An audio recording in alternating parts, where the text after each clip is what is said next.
അമൽ എന്നൊരു ഡയറക്ടർ എങ്ങനെ ശരിക്കും ഈ പറഞ്ഞ എങ്ങനെയാ അത്യാവശ്യം കൃത്യമായി? ഞാൻ ആക്ച്വലി എൻ്റെ അടുത്ത് കുറെ പേര് പറയാറുണ്ട് അമല് നിനക്ക് ഭയങ്കര ക്ഷമയാണെന്ന് പറയാറുണ്ട്. ഞാനും കേട്ടോ ഭയങ്കര അയ്യോ കുറെ പേര് പറയാറുണ്ട്. പക്ഷെ അത് എന്താണെന്ന് വെച്ച് കഴിഞ്ഞാൽ അത് അങ്ങനെ ഞാൻ ഭയങ്കര ശീലിച്ച പരിപാടിയൊന്നുമില്ല, അത് എങ്ങനെ ആയിപ്പോയതാണ്. അത് ഞാൻ കേട്ടിട്ടുണ്ട് കുറേ ഡയറക്ടർമാർ, എനിക്ക് അറിയാവുന്ന കുറേ ആൾക്കാരുണ്ട് ഭയങ്കര ഷൗട്ട് ചെയ്യുന്ന, അല്ലെങ്കിൽ ഒരു 2-3 ടേക്കുകൾ പോയി കഴിഞ്ഞാൽ ഭയങ്കര ഷൗട്ട് ചെയ്യുന്ന കുറേ ആൾക്കാരൊക്കെ ഞാൻ കേട്ടിട്ടുണ്ട്. പക്ഷെ അത് അങ്ങനെ നമുക്ക് വേണ്ടത് നമുക്ക് ഇപ്പം ഞാൻ ഫോർ എക്സാമ്പിൾ ഒരു ഗ്ലാസ് ഇവിടെ ഇരിക്കുന്നു. അപ്പോൾ ഈ ഗ്ലാസ് നമുക്ക് ഒന്ന് എടുത്ത് മാറ്റാൻ പറയാം, നിങ്ങൾ എടുത്ത് മാറ്റോ എന്ന് വേണമെങ്കിൽ പറയാം, ചേട്ടാ ഒന്ന് എടുത്ത് മാറ്റാവോ എന്ന് വേണമെങ്കിൽ പറയാം, അല്ലെങ്കിൽ നമുക്ക് ആ സാധനം ഇങ്ങനെ എടുത്ത് ഒന്ന് വെക്കാമെന്ന് പറയാം. ഏതായാലും നമ്മുടെ അൾട്ടിമേറ്റ് എയിം എന്ന് പറഞ്ഞു കഴിഞ്ഞാൽ ഗ്ലാസ് മാറാമെന്നുള്ളൂ. അത് നമുക്ക് എങ്ങനെ നമുക്ക് എന്ന് പറയുന്ന ഒരു ലൊക്കേഷനിൽ ഒരു ഡയറക്ടർ ചെയ്യേണ്ടത്. നമുക്കൊരു ആർട്ടിസ്റ്റിനെ വെച്ച് നമ്മൾ വർക്ക് ചെയ്യണം, അല്ലെങ്കിൽ നമ്മൾ ഒരു ഷോട്ട് എടുക്കുന്ന സമയത്ത് നമുക്ക് വേണ്ട സാധനം നമുക്ക് ഷൗട്ട് ചെയ്യാണ്ടും പറയാം, ഷൗട്ട് ചെയ്ത് പറഞ്ഞ ആൾക്കാരുണ്ട്, അല്ലെങ്കിൽ നമുക്ക് വളരെ പൊളൈറ്റായിട്ട് പറയാം, നമുക്ക് വേണ്ടത് കിട്ടുക എന്നുള്ളത് മാത്രമേ ഉള്ളൂ. അതെങ്ങനെ ഒരു ഡയറക്ടർ എത്തിക്കണു. അപ്പോൾ എൻ്റെ അടുത്ത് കുറേ റീടേക്ക് ഒക്കെ പോകുമ്പോഴത്തേക്കും ചില ആർട്ടിസ്റ്റുകൾ അമ്മ നീ എങ്ങനെയാണ് റീടേക്കൊക്കെ ഇത്രയും നീ രണ്ട് വഴക്ക് പറയാന്നൊക്കെ പറയും. പക്ഷെ അതിൽ കാര്യമില്ല.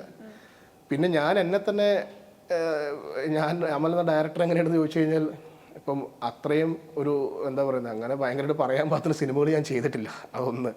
2, അതിനിപ്പോൾ ഞാനല്ല പറയണ്ടേ, അത് ബാക്കിയുള്ള എൻ്റെ സിനിമകൾ കണ്ടിട്ട് നിങ്ങളൊക്കെയാണ് പറയേണ്ടത് എങ്ങനെയാണ് അമൽ എന്ന ഡയറക്ടർ എങ്ങനെയാണെന്നുള്ളത്.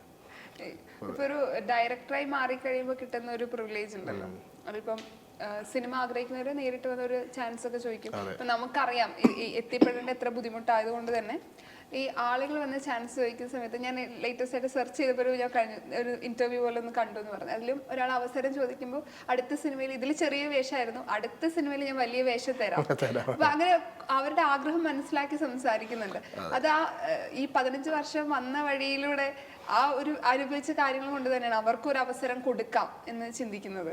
തീർച്ചയായും. കാര്യം ഞാൻ കുറേ അവസരങ്ങൾ ചോദിച്ച് അലഞ്ഞിട്ടുണ്ട്. അതായത് എനിക്ക് അങ്ങനെ സിനിമ ബാക്ക്ഗ്രൗണ്ടുള്ള ഫാമിലി അല്ല, എനിക്കിങ്ങനെ സിനിമാക്കാരെ പരിചയമുള്ള അല്ലെങ്കിൽ അതിൽ പെട്ടെന്നൊരു ഈസിയസ്റ്റ് ലിങ്ക് ഉള്ളൊരു സ്ഥലത്ത് നല്ല ഞാൻ വന്നേക്കുന്നത്. എൻ്റെ നാട് തൊടുപുഴയാണ്. അപ്പോൾ എൻ്റെ വീട്ടുകാരൊക്കെ അങ്ങനെ സിനിമയൊന്നും അങ്ങനെ വലിയ കണക്ഷനുള്ള ആൾക്കാരല്ല. പക്ഷേ നമുക്ക് സിനിമയിൽ എത്തിപ്പെടണം. അപ്പം നമ്മുടെയൊക്കെ നാട്ടിലും വീട്ടിലൊക്കെ ഒരു കുഴപ്പമില്ല, സിനിമ എന്നൊക്കെ പറഞ്ഞാൽ അന്റാർട്ടിക്കയുടെ അപ്പുറമുള്ള വലിയ എന്തോ നമുക്ക് എത്തിപ്പെടാത്തൊരു സംഭവം, അതൊരു പൊതുവേ ഒരു ധാരണയുണ്ട്. പക്ഷെ നമുക്ക് സിനിമ വേണം.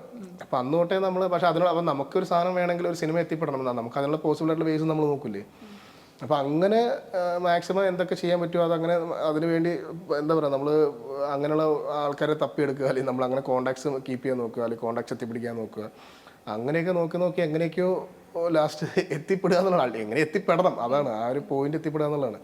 പിന്നെ ഞാൻ ഈ പറഞ്ഞ ഇപ്പോൾ ഈ ചോദിച്ച ചോദ്യം ഈ പുതിയ ആൾക്കാർ എൻ്റെ അടുത്ത് ഒത്തിരി പേര് ചോദിക്കാറുണ്ട്, ചാൻസുകൾ ഒത്തിരി പേര് ചോദിക്കാറുണ്ട്. പക്ഷേ ഇത് ഞാൻ പല സ്ഥലത്തും ചാൻസ് ചോദിച്ചിട്ട് നമുക്ക് റിജക്ഷൻസ് കിട്ടിയിട്ടുണ്ട്.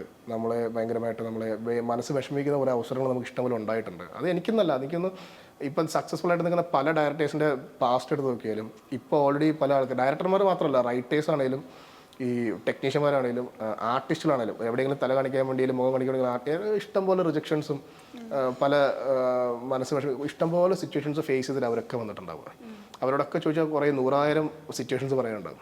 ഞാനും അനുഭവിച്ചിട്ടുണ്ട്. അപ്പോൾ അതുകൊണ്ട് എനിക്കൊരാളൊന്ന് ചാൻസ് ചോദിക്കുമ്പോൾ എത്ര പ്രതീക്ഷയോടെയും എത്ര ആഗ്രഹത്തോടെയൊക്കെ അവർ ചോദിക്കണമെന്ന് നമുക്ക് മനസ്സിലാക്കാം. അപ്പോൾ ആ ആളെ നമ്മൾ നിരാശപ്പെടുത്താണ്ട് മാക്സിമം നമ്മളെക്കൊണ്ട് ചെയ്യാൻ പറ്റുന്നത് ചെയ്യണമെന്ന് ആഗ്രഹിക്കുന്നതാണ് ഞാൻ. പിന്നെ സിനിമയെ സംബന്ധിച്ച് നമുക്കൊരു സിനിമ എടുക്കുമ്പോൾ നമുക്കൊരു അഭിനയിക്കാൻ ഒരാൾ വന്നു കഴിഞ്ഞാൽ മെയിൻ നോൺ ഫേസ് കാസ്റ്റിങ്ങൾ കഴിഞ്ഞാൽ ബാക്കിയുള്ള മിച്ചുള്ള കാസ്റ്റിംഗ് എന്ന് പറഞ്ഞാൽ വളരെ ചുരുക്കം ചില ക്യാരക്ടേഴ്സേ ഉള്ളൂ. ചിലപ്പോൾ 5-10 ക്യാരക്ടേഴ്സ് ഉണ്ടാവുള്ളൂ. പക്ഷേ നമ്മളത് ചോദിച്ചിരിക്കുന്ന ഒത്തിരി പേരുണ്ടാവും.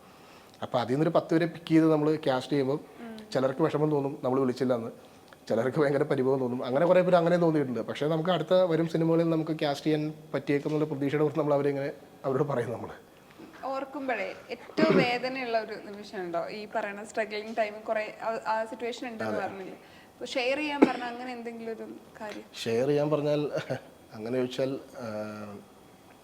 അതായത് ഇപ്പം വിഷമമുള്ളൊരു ഇത് ചോദിച്ചു കഴിഞ്ഞാൽ ആക്ച്വലി കുറേ ഇപ്പോൾ പെട്ടെന്ന് ചോദിച്ചാൽ ഓർമ്മ വരുന്നത് ഞങ്ങളൊരു പ്രൊജക്റ്റ് ഇപ്പം ബാങ്കിങ് മേഴ്സ് എന്നുള്ള പടം സ്ക്രിപ്റ്റ് കഴിഞ്ഞതിന് ശേഷം നമ്മൾ കുറേ പടങ്ങൾ പ്ലാൻ ചെയ്ത് ഞാൻ പറഞ്ഞില്ല. അപ്പോൾ ആ കൂട്ടത്തിൽ നല്ലൊരു സ്റ്റാറിൻ്റെ ഒരു പടം.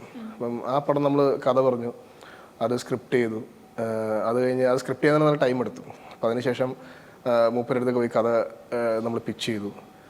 അപ്പോൾ അത് പുള്ളി കുറച്ച് കറക്ഷൻസ് പറഞ്ഞു, നമ്മളത് അതിന് വേണ്ടി വീണ്ടും കുറച്ച് ടൈം പോയി. അപ്പം അങ്ങനെ നമ്മൾ ആ പ്രൊജക്റ്റിന് വേണ്ടി നമ്മൾ ഡയറക്ടറുണ്ട്, അന്ന് അത് സ്ക്രിപ്റ്റ് ചെയ്യുന്ന നമ്മളായിരുന്നു, ഡയറക്ടർ പ്രൊഡ്യൂസർ എല്ലാവരും ഉണ്ട്. അതിന് വേണ്ടി ശരിക്കും പറഞ്ഞാൽ നമ്മളെന്താ പറഞ്ഞ ഒരു 1.5-2 വർഷത്തോളം ആ പടത്തിന് വേണ്ടി നമ്മൾ വർക്ക് ചെയ്തു. വർക്ക് ചെയ്ത് പിന്നീട് ആ പടം നടക്കില്ല എന്ന് പറയുന്നൊരു മൊമെൻ്റ് ഉണ്ടല്ലോ, നമ്മൾ അതിനുവേണ്ടി കുറേ സ്ട്രഗിൾ ചെയ്ത് കുറേ കഷ്ടപ്പെട്ട് ആ പ്രൊജക്റ്റ് നമ്മൾ വർക്കൗട്ട് ചെയ്ത് അത് പിന്നീട് അവസരത്തിൽ നടക്കില്ല എന്നൊരു പോയിന്റിലേക്ക് എത്തിയപ്പോൾ സത്യം പറഞ്ഞാൽ ആദ്യം ചോദിച്ചൊരു ചോദ്യമില്ല, ഡിപ്രഷനോ, അത് ഏറ്റവും കൂടുതൽ ആ സമയത്ത് ഭയങ്കര ഡിപ്രഷനും ഭയങ്കര എന്താ പറയുക ഒരു ഫ്രസ്ട്രേഷനോ അല്ലെങ്കിൽ എന്താ പെട്ടെന്ന് നമ്മൾ മൈൻഡ് ബ്ലോക്കായി പോകുന്ന അവസ്ഥയുണ്ടല്ലോ, അങ്ങനെയൊക്കെ ഒരു സംഭവം.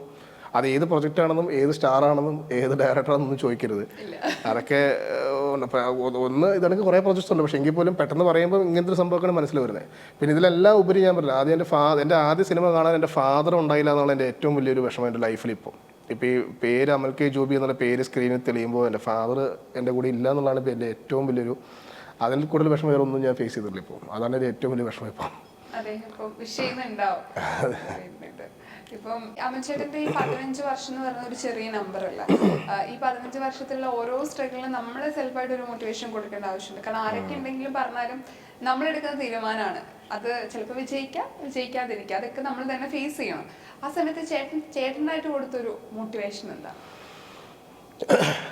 അങ്ങനെ ചോദിച്ചാൽ ചെറുപ്പം തൊട്ടൊരു പാഷൻ സിനിമ തന്നെയാണ്. പക്ഷേ ഈ മോട്ടിവേഷൻ എന്താണെന്ന് വെച്ച് കഴിഞ്ഞാൽ നമ്മൾ എല്ലാ വെള്ളിയാഴ്ചയും സിനിമകൾ ഇറങ്ങുമ്പോൾ തിയേറ്ററിൽ പോകുന്നൊരു കാര്യമുണ്ടല്ലോ. നമ്മൾ ഞാൻ ഏത് സിനിമയാണെങ്കിലും തിയേറ്ററിൽ പോയി കാണുന്നത്. ഇപ്പോൾ എൻ്റെ പടം ഇറങ്ങിയപ്പോൾ പോലും എൻ്റെ കൂടെ ഇറങ്ങിയ സിനിമകൾ പോലും ഞാൻ തിയേറ്ററിൽ പോയി കണ്ടിട്ടുണ്ട്.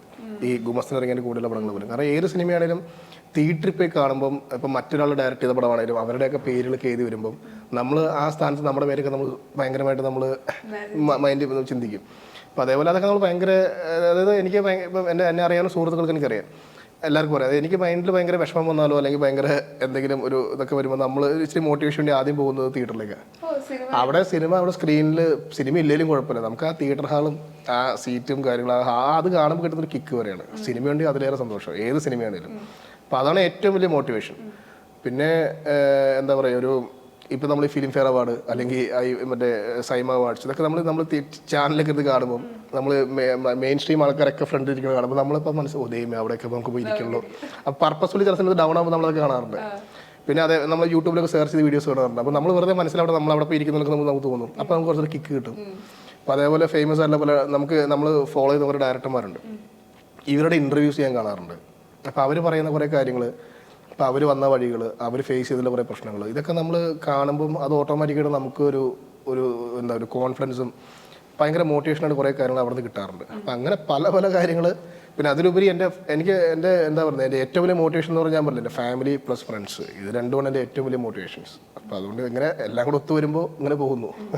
ഞാൻ കേട്ടിട്ടുണ്ട് എല്ലാ ഭാഷകളിലെ ചിത്രങ്ങളും ഇരുന്ന് കാണാറുണ്ട്. നമ്മൾ മലയാളം, തമിഴ്, ഹിന്ദി, ഇംഗ്ലീഷ്, അത് കഴിഞ്ഞ് തെലുങ്ക്, കന്നഡ ഒക്കെ ഇരുന്നത് കൂടുതൽ അതാണെന്ന് പറയാം. ഈ പൊതുവെ ഭാഷകൾ വേണ്ട നമ്മൾ ഈ സിനിമയിൽ കുറച്ച് പറഞ്ഞു. എല്ലാ ഭാഷയിലെ സിനിമകൾ ഇറങ്ങി അത് കാണണം എന്നൊരു നിർബന്ധമുണ്ടോ? എനിക്ക് കഴിവതും ഞാൻ കാണാൻ ശ്രമിക്കാറുണ്ട്. കാരണം എനിക്കെന്താ എല്ലാ ലാംഗ്വേജും കാണാറുണ്ട്. എനിക്ക് എല്ലാ ലാംഗ്വേജിലും ഫേവറേറ്റ് ആയിട്ടുള്ള കുറേ ആർട്ടിസ്റ്റുകൾ എനിക്കുണ്ട്. ഇപ്പോൾ തമിഴ് ആയിക്കോട്ടെ, തെലുങ്ക് ആയിക്കോട്ടെ, കന്നഡ ആയിക്കോട്ടെ, എനിക്ക് എല്ലാ ലാംഗ്വേജിലും ആർട്ടിസ്റ്റുകൾ എനിക്കറിയാം. ഹിന്ദി ആയിക്കോട്ടെ. അപ്പോൾ അവരുടെ പടങ്ങൾ ഇറങ്ങുമ്പോൾ എനിക്ക് എത്രയും കണ്ടില്ലെങ്കിൽ ഭയങ്കര ഒരു ടെൻഷനാണ്. ഇപ്പം തെലുങ്ക് പടങ്ങളൊക്കെ വരുമ്പോൾ നമുക്ക് ഇവിടെ PVR ലുലു മാളിൽ പടങ്ങൾ വരുമ്പോൾ ഞങ്ങൾ തിയേറ്ററിൽ തന്നെ പോയി മാക്സിമം തിയേറ്ററിൽ തന്നെ പോയി ഇതെല്ലാം കാണുന്നത്. തിയേറ്ററിൽ കാണാൻ പറ്റിയില്ലെങ്കിൽ മാത്രമാണ് നമ്മൾ OTT അല്ലെങ്കിൽ നമ്മൾ അല്ലാതെ ഓപ്ഷൻസ് ഒന്നും നോക്കാറുള്ളൂ. അപ്പോൾ ഇത് കാണുക എന്നുള്ളത്, പിന്നെ സിനിമയ്ക്ക് ഒരു ലാംഗ്വേജിൻ്റെ ഒരു ബാരിയേഴ്സ് ഇല്ലാതെ ഞാൻ ചിന്തിക്കുന്ന ആളാണ് ഞാൻ. അങ്ങനെ ഒരു വേർതിരിവില്ല. കാരണം ഇത് വിഷ്വൽ ലാംഗ്വേജ് ആണ് ശരിക്കും. നമ്മളിപ്പോൾ സിനിമ കാണുമ്പോൾ നമുക്ക് വിഷ്വലി നമ്മളോട് കമ്മ്യൂണിക്കേറ്റ് ചെയ്യുന്ന ആ ഒരു മാജിക്ക് സിനിമയ്ക്കുണ്ട്. അതിന് ലാംഗ്വേജ് ഇല്ലെങ്കിൽ നമുക്ക് കൺവേ ആവും എന്ന്. അങ്ങനെ എനിക്ക് പിന്നെ മാത്രമല്ല അത് വേറൊരു മാജിക്കാണ്. എനിക്ക് എല്ലാ ലാംഗ്വേജ് സിനിമകളും ഇഷ്ടമാണ്, എല്ലാ പടങ്ങളും ഞാൻ കാണുന്നുണ്ട്, ഇനിയും കാണുന്ന ആഗ്രഹമുണ്ട്. എല്ലാ ലാംഗ്വേജ് സിനിമകൾ ചെയ്യാനും എനിക്ക് ആഗ്രഹമുണ്ട്. ഈ സിനിമയെ കാണുന്ന വിധം പലതാണല്ലോ. പലരും ചിലപ്പോൾ ഇതൊരു ബിസിനസ്സായി കാണുന്നവരുണ്ട്, ഉപജീവന മാർഗമായിട്ട് കാണുന്നത്, ലൈഫായിട്ട് കാണുന്ന ആളുകളുണ്ട്, പാഷനേറ്റ് ആയിട്ട് ചെയ്യുന്നവരുണ്ട്. സിനിമയെ ഏത് രീതിയിലാണ് കാണുന്നത്? സിനിമയെ ഏതൊരു സിനിമാക്കാരനും ചിന്തിക്കുന്ന പോലെ ആദ്യകാലങ്ങളിൽ നമുക്ക് ഭയങ്കര പാഷനും ഭയങ്കര ഫയറും, അല്ലെങ്കിൽ സിനിമ എന്ന് പറഞ്ഞാൽ അങ്ങ് ഭയങ്കര സംഭവമായിരിക്കും. നമുക്ക് എങ്ങനെ എത്തിപ്പെടണം, ആ ഒരു ഫയർ ഭയങ്കരമാണ്. പാഷൻ എന്നൊക്കെ പറഞ്ഞ ചെറുപ്പം തൊട്ടേ ഉള്ളത്.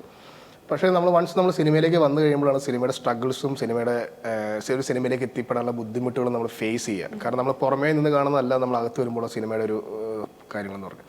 അപ്പോൾ ആ റിയാലിറ്റി നമ്മൾ ഉൾക്കൊള്ളണം. അപ്പോൾ അതുകൊണ്ട് ചിലപ്പോൾ നമ്മളൊരു പ്രൊജക്റ്റ് പ്ലാൻ ചെയ്യുമ്പോൾ കുറേ ടൈം എടുക്കും, ചിലപ്പോൾ പെട്ടെന്ന് പ്രൊജക്റ്റ് വർക്കൗട്ട് ആകും. അപ്പോൾ അതൊക്കെ നമ്മൾ ആ റിയാലിറ്റീസും അതിൻ്റെ ബുദ്ധിമുട്ടുകളൊക്കെ ഉൾക്കൊണ്ട് വേണം. കാരണം നമുക്കൊരു ഫാമിലി ഉണ്ട്, നമുക്ക് നമ്മുടെ ബാക്കിയുള്ള ചുറ്റുപാടും കാര്യങ്ങളൊക്കെ ഉണ്ട്. അപ്പോൾ അതൊക്കെ നമ്മൾ ഉൾക്കൊണ്ട് നമുക്ക് സിനിമ ഒത്തിരി ഒരു പടം വർക്കൗട്ട് ആവാൻ ഒത്തിരി ലേറ്റ് ആകുമ്പോൾ അതിനോടനുബന്ധിച്ച് നമ്മുടെ മറ്റു കാര്യങ്ങൾ പെട്ടുപോകരുത്. അപ്പോൾ അതൊക്കെ നമ്മൾ മെയിൻറ്റെയിൻ ചെയ്യേണ്ടതല്ല. അപ്പോൾ ആദ്യം എന്നോട് ഇപ്പോൾ ചോദിച്ച ചോദ്യം ഉത്തരം എന്ന് പറഞ്ഞു കഴിഞ്ഞാൽ ആദ്യം ഒക്കെ നമുക്ക് ഭയങ്കര ഒരു ഫയർ പാഷൻ എന്നൊക്കെയാണ്. പക്ഷേ ഇപ്പോൾ അറ്റ് പ്രസൻറ്റ് ഇപ്പോൾ എന്നോട് 2024 എൻ്റെ അടുത്ത് ചോദിച്ചു കഴിഞ്ഞാൽ എന്നെ സംബന്ധിച്ച് എൻ്റെ സിനിമ എന്ന് പറയുന്ന ഒരു സിനിമ ഫീൽഡ് എന്ന് പറയുന്നത് എന്നെ സംബന്ധിച്ച് പാഷനും അതേപോലെ തന്നെ എൻ്റെയും എൻ്റെ ഫാമിലിയുടെയും നിലനിൽപ്പിൻ്റെയും കൂടെ ഒരു, കാരണം ഞാൻ പ്രൊഫഷണൽ ഫീൽഡോടായിട്ട് ചിന്തിക്കണം, അതാണ്. അപ്പോൾ അതുകൊണ്ട് രണ്ടും കൂടെ ഒത്തുവരുന്നതാണ് ഇപ്പോൾ എന്നെ സംബന്ധിച്ച സിനിമ എന്ന് പറയുന്നത്. അമൽച്ചേട്ടൻ്റെ ഒരു ജേർണി ഭയങ്കരമായിട്ട് മോട്ടിവേഷൻ തന്നെയാണ് കേട്ടോ. കാരണം ഈ 15 വർഷം എന്നൊക്കെ പറയുന്നത് ഒരു നമ്മുടെ ഒരു ലൈഫിന്റെ ഒരു നല്ല ഭാഗം അങ്ങനെ പോയി കിട്ടി. അല്ല, 15 വർഷം എന്ന് പറഞ്ഞാൽ ആക്ച്വലി സിനിമകൾ ഞാൻ ഇപ്പം ഇൻഡസ്ട്രിയിൽ നമ്മൾ ലൈവാണ്. പല പടങ്ങളുടെയും ഭാഗമായിട്ട് നമ്മൾ വർക്ക് ചെയ്തിട്ടുണ്ട്. ഇപ്പം പല പടങ്ങൾ നമ്മൾ പേരില്ലാണ്ട്, നമ്മൾ പേര് വെക്കാണ്ട് നമ്മൾ സ്ക്രിപ്റ്റ് എഴുതി കൊടുത്ത് നിങ്ങൾ കണ്ടുള്ള പല പടങ്ങൾ ഞാൻ എഴുതിയിട്ടുണ്ട്. പിന്നെ അതൊക്കെ നമുക്ക് സർവൈവ് ചെയ്യാൻ വേണ്ടിയുള്ള കാര്യങ്ങളാണ്. അപ്പം നമ്മൾ ഇൻഡസ്ട്രി ലൈവാണ്. പക്ഷേ നമ്മുടെ നാട്ടുകാരുടെയും വീട്ടുകാരുടെയൊക്കെ പോയിന്റ് ഓഫ് വ്യൂ നമ്മൾ സ്ക്രീനിൽ നമുക്ക് അടുപ്പിച്ചടുപ്പിച്ച് പേരുകൾ വരുമ്പോഴാണ്, സിനിമകൾ വരുമ്പോഴാണ്, നമ്മുടെ പേര് വെച്ച് സിനിമകൾ വരുമ്പോഴാണ് ഇവൻ സിനിമാ ഫീൽഡിൽ ഓക്കെ ആണെന്ന് തോന്നുക. പക്ഷേ അതല്ലാണ്ട് നമ്മൾ ഇഷ്ടംപോലെ പടങ്ങൾ നമ്മൾ വർക്ക് ചെയ്തിട്ടുണ്ട്. അപ്പം നമ്മൾ എന്നോട് ചോദിച്ചാൽ ഞാൻ ഈ 15 വർഷത്തിനിടയ്ക്കും എല്ലാ ദിവസവും സിനിമയിൽ വരെ ആക്റ്റീവായിട്ട് നിന്ന ഒരാളാണ്. മീൻസ് എന്നെ അറിയാവുന്ന ആൾക്കാർക്ക് അറിയാം. അത്രയും പ്രൊജക്ട്സ് നമ്മൾ വർക്ക് ചെയ്തിട്ടുണ്ട്. നമ്മൾ ലൈവാണ്. ആ ഗ്യാപ്പ് നമുക്ക് ഫീൽ ചെയ്യുന്നില്ല. പക്ഷേ പുറത്തുള്ള ആൾക്കാർക്ക് ഭയങ്കരമായിട്ട് ഫീൽ ചെയ്യും. ഇപ്പോൾ സിനിമയിൽ പോയിട്ട് ഒരു പടം ഇറങ്ങിയിട്ട് ഇപ്പോൾ എത്ര നാളായി, അടുത്ത പടം വന്നില്ലോ, അങ്ങനെ കുറേ ചോദ്യങ്ങൾ കേട്ടിട്ടുണ്ട്. അതായത് ഇപ്പം എന്താ പണി, സിനിമയിലൊക്കെ ഉണ്ടോ, മറ്റേ സിനിമയൊക്കെ ഇറങ്ങും, ഇപ്പം എന്താ വേറെ സിനിമയിൽ, അങ്ങനെ കുറേ ചോദ്യങ്ങളുണ്ട്. കേൾക്കുമ്പോൾ നമുക്ക് ഭയങ്കര വിഷമം തോന്നും. പിന്നെ പക്ഷേ ഇവരോടൊക്കെ നമ്മൾ മറുപടി പറയാൻ പോയി കഴിഞ്ഞാൽ അതിന് സമയം ഉണ്ടാകത്തുള്ളൂ. നമ്മുടെ ഈ സിനിമയിലെ പ്രൊഡ്യൂസറെ കുറിച്ച് പറയണം. കാരണം വലിയ താരങ്ങളില്ലാത്ത പടത്തില് പ്രൊഡ്യൂസറെ കിട്ടാന്ന് പറഞ്ഞാൽ അത്ര എളുപ്പമുള്ള കാര്യമില്ല. അപ്പൊ ഈ സിനിമയിൽ അദ്ദേഹം എങ്ങനെയാണ്, അദ്ദേഹം ഞാൻ ചെയ്യാം, ഈ സിനിമ പ്രൊഡ്യൂസ് ചെയ്യാന്ന് പറഞ്ഞ് സപ്പോർട്ട് ചെയ്യാൻ വേണ്ടി പറഞ്ഞു? അത് ആക്ച്വലി സത്യം പറഞ്ഞാൽ എന്താ പറയുന്നത്, അത് ഭയങ്കര ഒരു ജേർണി ആയിരുന്നു. കാര്യം ഈ സിനിമ ഇപ്പം ജയ്സേട്ടനാണ് ആദ്യം പറഞ്ഞത്. ജയ്സേട്ടനാണ് ആദ്യം പ്രൊജക്ട് നമ്മുടെ അടുത്ത് കൊണ്ടുവരുന്നത്, റിയാസിൻ്റെ സ്ക്രിപ്റ്റ്. ഞങ്ങളെല്ലാം കൂടി ഈ പ്രൊജക്ട് നമ്മൾ ചെയ്യാമെന്ന് തീരുമാനിച്ചതിന് ശേഷം ഇത് പ്രൊഡ്യൂസ് ചെയ്യാൻ ഒരാൾ വേണം. അപ്പോൾ അത് കുറേ പേര് നമ്മൾ സമീപിച്ചു. അപ്പോൾ എല്ലാവരും പറയുന്നത് നല്ല സ്റ്റാർ കാസ്റ്റ് ഒരു പടം നമുക്ക് ചെയ്യാം, അല്ലെങ്കിൽ ഒരു സാറ്റലൈറ്റ് വേറെ ഒരു ആർട്ടിസ്റ്റ് വേണം, അല്ലെങ്കിൽ അങ്ങനെ പല പല പ്രശ്നങ്ങളാണ് പറയുന്നത്. പക്ഷെ അപ്പോഴും നമ്മൾ പ്ലാൻ ചെയ്തില്ലെങ്കിൽ നമുക്ക് ഇന്ന ഈ കാസ്റ്റിങ്ങിൽ നമുക്ക് ഈ പടം ചെയ്യാം, കാരണം ഓൾറെഡി നമ്മൾ ഫിക്സ് ചെയ്ത കാര്യമാണ്. അപ്പോൾ അങ്ങനെ പറ്റുന്ന ഒരാൾ നമുക്ക് വരും എന്നുള്ള പ്രതീക്ഷയുടെ കാത്തിരിപ്പ് നമ്മളിങ്ങനെ ഓരോരുത്തർ ട്രൈ ചെയ്തപ്പോഴാണ് നമുക്കെന്താ പറയുക, ഒരു വലിയൊരു ദൈവാനുഗ്രഹമായിട്ട് മലപ്പുറത്തുള്ള നമ്മുടെ ഇപ്പോഴത്തെ ഗുമസ്തൻ സിനിമയുടെ പ്രൊഡ്യൂസർ മുസാഫിർ അബ്ദുള്ള, മുസാഫിർ ഫിലിം കമ്പനിയാണ് അദ്ദേഹത്തിൻ്റെ ബാനർ. പുള്ളിയെ നമുക്ക് പരിചയപ്പെടാൻ സാധിക്കുകയും പുള്ളിയുടെ അടുത്ത് ഈ കഥ പറയാൻ ഒരു അവസരം കിട്ടുകയും ചെയ്യാം. അങ്ങനെ അവിടെ പെരിന്തൽമണ്ണ ഉള്ള നാട്, അവിടെ പോയി എനിക്കിപ്പോഴും ഓർക്കുന്നുണ്ട്, ഞാനും അതിൻ്റെ റൈറ്ററും നമ്മളെല്ലാം പോയി കഥ പറഞ്ഞത് ഒരു ഫോറസ്റ്റിലിരുന്ന കഥ പറയുന്നത്. പുള്ളി ഞാൻ അന്നേരം ആലോചിച്ചു, സാധാരണ ഒരു കഥ കേൾക്കാൻ വേണ്ടി ഒരു പ്രൊഡ്യൂസർ അല്ലെങ്കിൽ ആരെയും വിളിക്കുക ഒരു ഹോട്ടലിലേക്കോ അല്ലെങ്കിൽ ഒരു കോഫി ഷോപ്പോ റെസ്റ്റോറൻറ്റിലേക്ക്, ഇത് ഒരു വലിയൊരു ഫോറസ്റ്റിൽ കാട്ടിലേക്ക് വിളിച്ചേക്കണേ. അപ്പോൾ ഒരു കഥ പറയാം, ഒന്ന് പറയുന്ന കഥ മർഡറും ത്രില്ലറും പരിപാടിയൊക്കെ, അതിൻ്റെ ഇടയ്ക്ക് ഫോറസ്റ്റിൻ്റെ ചുറ്റും കുറേ സൗണ്ടും പരിപാടിയും, ഒരു വല്ലാത്തൊരു മൂഡ് അറ്റ്മോസ്ഫിയർ. പക്ഷെ അവിടെ വെച്ച് പുള്ളി ഫുൾ സ്ക്രിപ്റ്റ് പുള്ളി കേൾക്കുകയും ഒരു സീൻ നമ്മൾ ഒരു സീനിൽ നിന്ന് അടുത്ത സീനിലേക്ക് ഒരു കൺഫ്യൂഷൻ വന്നാൽ വ്യക്തമായിട്ട് ആ സമയത്ത് ചോദിക്കുകയും കൃത്യമായിട്ട് ഫോളോ ചെയ്ത് ആ കഥ ആ സ്പോട്ടിൽ തന്നെ പുള്ളി കഥ കേട്ട് പുള്ളി ഓക്കെ പറഞ്ഞ് ഞങ്ങൾക്ക് കൈ തന്നു. അതായത് ആ സിനിമയുടെ ഒരു ഗ്രാഫ് അല്ലെങ്കിൽ ആ നല്ലൊരു ക്വാളിറ്റിയുള്ള സിനിമയായിരിക്കും എന്ന് പുള്ളിക്ക് പൂർണ്ണ ബോധ്യം വന്നതാണ്. നമ്മൾ ഉദ്ദേശിച്ച സിനിമ പുള്ളിക്ക് കിട്ടിയെന്നുള്ളതാണ്. അവിടെയാണ് പുള്ളി നമുക്ക് സിനിമ ചെയ്യാൻ. അപ്പോൾ ആ കാര്യത്തിൽ നമുക്ക് 100% ഇപ്പോഴും ഞാൻ ഉൾപ്പെടെ നമ്മുടെ ഗുമസ്തൻ ടീമിൽ എല്ലാവരും ഭയങ്കരമായിട്ട് നമ്മൾ കടപ്പെട്ടിരിക്കുന്ന അല്ലെങ്കിൽ ഭയങ്കര കടപ്പാടുള്ള വ്യക്തിയാണ്. കാരണം അബ്ദുബായ് ഇല്ലെങ്കിൽ ഈ സിനിമയില്ല, മുസാഫിർ ഫിലിം കമ്പനി ഇല്ലെങ്കിൽ ഇപ്പം ഇത്രയും നല്ല രീതിയിൽ ഈ സിനിമ ചിലപ്പോൾ ഒരു പക്ഷേ ഈ അടുത്ത കാലത്ത് നിന്ന് എത്തിയെന്ന് വരത്തില്ല. ഞങ്ങൾ വീണ്ടും ശ്രമിച്ചുകൊണ്ടേയിരിക്കേണ്ടി വരും. എന്തെങ്കിലുമൊക്കെ ഒരാൾ വരുമായിരിക്കും. പക്ഷെ എന്നാലും ഞങ്ങൾക്ക് കിട്ടിയ ഏറ്റവും നല്ലൊരു പ്രൊഡ്യൂസറാണ് മുസാഫിർ അബ്ദുള്ള എന്ന് പറഞ്ഞ നമ്മുടെ അബ്ദുബായ്. കട്ടയ്ക്ക് സപ്പോർട്ട് ഞങ്ങൾക്ക് ഉണ്ട് പുള്ളിയെ. ഒരുപാട് സന്തോഷം. ഇപ്പോഴും ആളുകള് ഈ പറയുന്ന ആഗ്രഹത്തിന് പിന്നാലെ പേടിച്ചുകൊണ്ട് ബാക്ക് അടിക്കുന്ന ആളുകളുണ്ട്. ഇപ്പോഴും ധൈര്യസമയം മുന്നേറുന്ന ആളുകളുണ്ട്. അപ്പൊ പേടിച്ച് പിന്മാറുന്നാൽ ആഗ്രഹമുണ്ട്, പാഷൻ ഉണ്ട്, പക്ഷെ അതിന് പറ്റാത്ത സിറ്റുവേഷൻ കൊണ്ട് മാറി നിൽക്കുന്ന ആളുകളുണ്ട്. അവരോട് എന്ത് ചേട്ടന് പറയാനുള്ളത്? അങ്ങനെ ഭയങ്കര ഉപദേശം കൊടുക്കാൻ പറ്റില്ല, അതിന് പറ്റുന്ന ആളൊന്നും ആയിട്ടില്ല. കാരണം ഞാൻ തന്നെ ഇപ്പം ജസ്റ്റ് രക്ഷപ്പെട്ടുള്ളൂ. അപ്പം അതുകൊണ്ട് അങ്ങനെ പറയാനല്ല. പക്ഷെ എങ്കിൽ പോലും എനിക്ക് പറയാനുള്ള കാര്യം എന്ന് വെച്ച് കഴിഞ്ഞാൽ, നമ്മളൊരു സിനിമ എന്നുള്ള ഏത് ഫീൽഡാണെങ്കിലും നമ്മൾ ആഗ്രഹിച്ചൊരു സ്ഥലത്ത് എത്തിപ്പെടാൻ വേണ്ടി നമ്മൾ അതിനുവേണ്ടി മാക്സിമം പരിശ്രമിക്കുക എന്നുള്ളതാണ്. നമ്മളതിനെ ഡീമോട്ടിവേറ്റ് ചെയ്യാനും അതിനിടെ ഇഷ്ടംപോലെ സ്ട്രഗിൾസും ഹഡിൽസൊക്കെ ഇഷ്ടംപോലെ വരും. പക്ഷേ അത് നമ്മളെപ്പോലും സ്വയം, അതായത് നമ്മൾ എന്താ പറയുന്നത്, എന്ത് സംഭവിച്ചാലും അതിൽ എത്തിപ്പെടുന്നുള്ള സ്ട്രോങ് ഒരു മൈൻഡ് നമുക്കുണ്ടെങ്കിൽ എത്തിപ്പെടുക തന്നെ ചെയ്യും. അത് മറ്റേ പൗലോ കോലോ പറഞ്ഞിട്ടല്ല പരിപാടി. അത് പക്ഷെ നമ്മൾ ചെയ്യണം. നമ്മൾ ചെയ്യാതെ ആരും നമുക്കിപ്പം ബെസ്റ്റ് ആക്ടർ സിനിമയിൽ നമുക്ക് പറയുന്നില്ല, നീയൊക്കെ ഏത് വീട്ടിൽ ചെന്നിട്ട് ആരാണ് ആ സൂപ്പർ സ്റ്റാർ ആയിട്ട് നമുക്ക് ചോദിക്കണേ എന്ന് പറയുന്ന പോലെ ആ സിനിമയെ സംബന്ധിച്ച് ഇപ്പം സിനിമയുടെ കാര്യം പറയുകയാണെങ്കിൽ സിനിമയ്ക്ക് ഇപ്പം എന്നെയോ അല്ലെങ്കിൽ നമ്മളെ ആരും സിനിമയ്ക്ക് ആവശ്യമില്ല, നമുക്കാണ് സിനിമ ആവശ്യം. ആ ബോധ്യം ഉണ്ടെങ്കിൽ അതിനുവേണ്ടി പണിയെടുക്കും. അപ്പം അതുകൊണ്ട് ഹാർഡ് വർക്ക് ചെയ്യുക, വേറെ ഓപ്ഷൻ ഇല്ല, വേറെ ഒന്നും ചെയ്യാനില്ല. പിന്നെ ഇത് ഞാനിപ്പോൾ ഇത് പറയുമ്പം വലിയ വായിൽ വർത്തമാനം നമുക്ക് ചിന്തിക്കരുത്, ഞാനിപ്പോൾ അത്ര ഞാൻ പറഞ്ഞ് ജസ്റ്റ് രക്ഷപ്പെട്ടുള്ളൂ. അപ്പോൾ അത് എനിക്ക് ഇനിയും കുറേ കാര്യങ്ങളുണ്ട്. അപ്പോൾ അതുകൊണ്ട് ഇതൊരു ഉപദേശമായിട്ട് അങ്ങനെ ഉപദേശിക്കാൻ പറ്റുന്ന ലെവലിലേക്ക് എത്തിയില്ലെന്ന് വ്യക്തമായ ബോധ്യം എനിക്കുണ്ട്. ചോദ്യത്തിന് ഉത്തരം പറഞ്ഞിട്ടുള്ളൂ. ഒരുപാട് സന്തോഷം. ഇനിയും നല്ല സിനിമകളുടെ ഭാഗമാകട്ടെ. ഇനിയും തൊട്ടുപുറകെ ഈ പറഞ്ഞ ഗുമസ്തൻ 2 വരട്ടെ, റിലീസിന് ഇറങ്ങുന്ന ഒരുപാട് സിനിമകൾ ഇനിയും തൊട്ടു പിന്നാലെ വരട്ടെ എന്ന് ആശംസിക്കുകയാണ്. സക്സസ് കാണാൻ ആഗ്രഹിക്കുന്ന കൂട്ടത്തിൽ ഞാനുണ്ട്. ഒരുപാട് സന്തോഷം സംസാരിക്കും. Thank you.